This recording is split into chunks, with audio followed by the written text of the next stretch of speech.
Yo, wasabi guys, coming back at you with another top 10 video. This time we are going to be going over the top 10 most fun cards in Commander. Now, these are just my top 10. I know some of you guys are going to have your own opinions and your own cards that you love playing with, but these are just my 10, so keep that in mind. Feel free to leave your own suggestions, though. I'm open to anything. So number 10 here, I have Fairies Puzzle Box, mainly because I just enjoy it. I think the fact that it forces you to kind of play on the fly more often than not. You're not going to be holding back mana as often. You're not really planning for your next turn when Fairies Puzzle Box is out. You're more or less just trying to get the most value out of your current hand, and if not, you save it up so that you can get an even bigger hand next time around. A very fun card, and definitely it's abusable. Leovold was a prime example of a card that definitely abused the living shit out of it, but I definitely feel that when it's just used more or less just to disrupt more or less just control decks, it is more useful. But decks that are more capable of playing on the fly are going to benefit more from Fairies Puzzle Box, and it's definitely an equalizer, especially when it comes to control.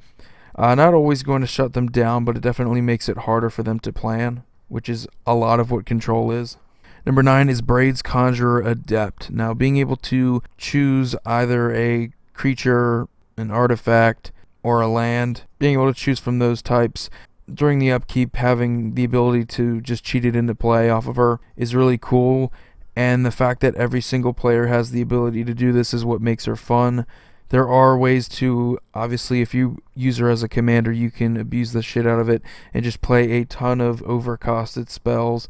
And, like Eldrazi, and, you're going to be cheating into play some massive spells here, and it's definitely going to make it easier for you to win with her. The reason why I like her is that she just makes the game more interesting. Suddenly the game is speeding up, and whether you like it or not, there are a lot of players that do appreciate a faster paced game, especially when it means more action is going on, more things are happening at a quicker rate because of her, and that decks like her are very fun and very entertaining to watch because of that.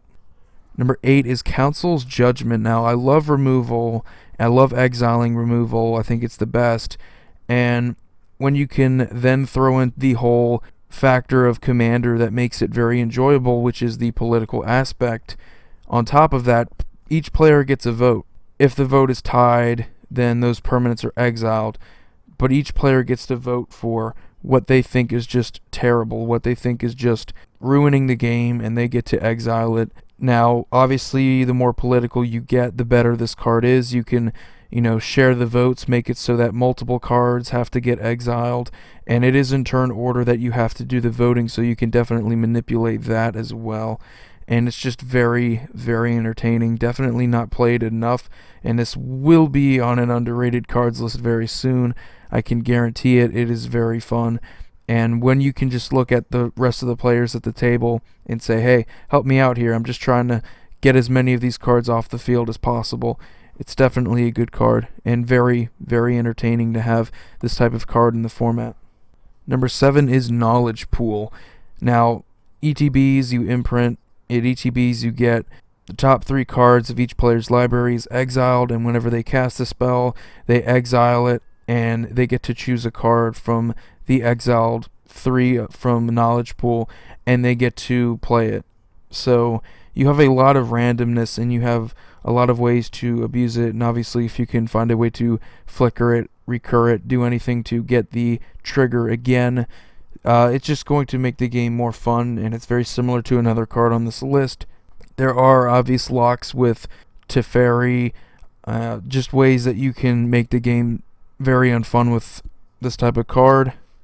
Number 6 is Rites of Flourishing. A lot of cards on this list are going to be on here because they just interact with everybody. They get everybody involved. This is a card that allows everybody to do what they want to do and allows them to sort of speed up the game. It lets them draw an extra card, and it lets them play an extra land. Well, this is one of the fundamentals of the game. Each turn you draw one card, and then you get to play one land. Drawing extra cards and playing extra lands, that kind of violates that, and that kind of speeds up the game. And anytime you can sort of violate the game, but you do it in a way that helps everybody out. You're not the bad guy here, and this is one of those group hug cards that so many people, they just love playing with, and it's very similar to Howling Mine. It just beat it out for that sole purpose of it also allows players to play extra lands. So it's a very fun card to play with, and definitely nobody at the table is going to be upset about it. One of the main reasons why it's on this list. Number 5, I have all of the Tempt cards from Commander 2013. These are very underrated, and I don't think they get enough credit for just being interactive and sort of forcing your opponents to think about what's better, being selfish, or just saying, okay, you can have your cards if it means that you don't get any more of them. The ones that I think are the best, obviously, are Tempt with Discovery and Tempt with Vengeance, mainly because I feel that, yes, +1/+1 counters are good, but not as many people care about them. Getting creatures back from your graveyard's good, but not everybody cares about it. Getting a copy of a creature is cool, but it's not necessary always.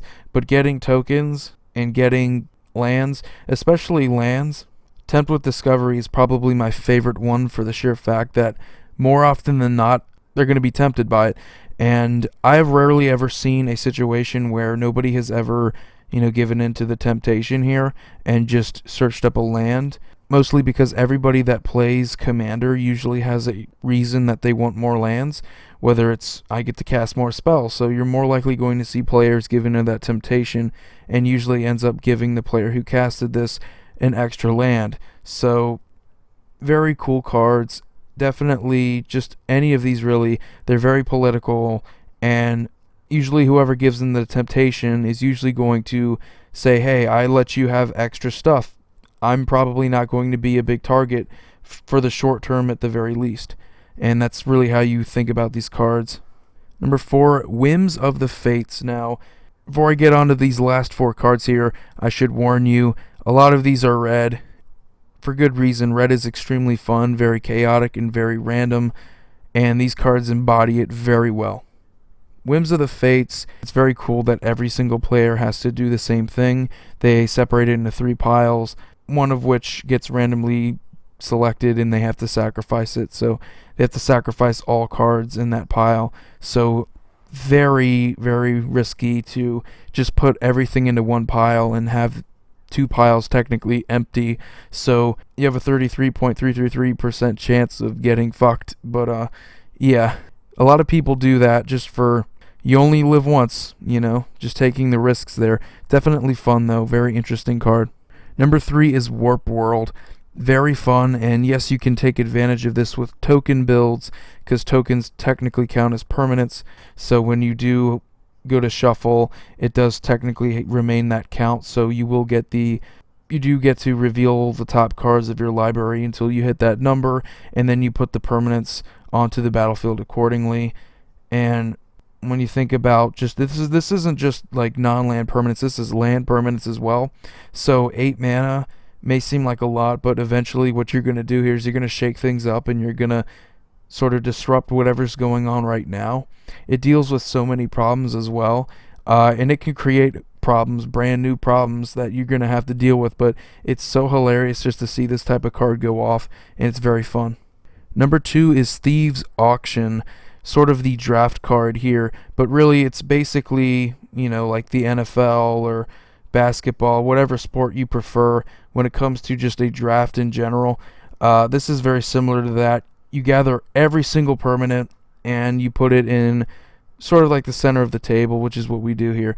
You get to, if you're the one who casts Thieves Auction, you get to choose the best card possible, and it goes in turn order of who gets to select. So it's very fun, and it's always interesting to see the board state after this resolves. Yeah, you can piss people off, and it might take a very long time to actually resolve it, and some players they may not want to do it at all. They may scoop in response to this, but really, when everybody is a good sport about it, and they just stay at the table and say, okay, let's see what happens. Let's see, who ends up with the best cards, or who ends up with, who ends up with my cards, who ends up with this. It's very interesting to see the board state. It's very interesting to see who's ahead after the fact. I'll always love this card. It's very hilarious. Number 1 is Possibility Storm. If you've watched any of my prior videos, regarding this card. I always say it. It's my favorite random card. It's my favorite chaotic card. It's my favorite fun card.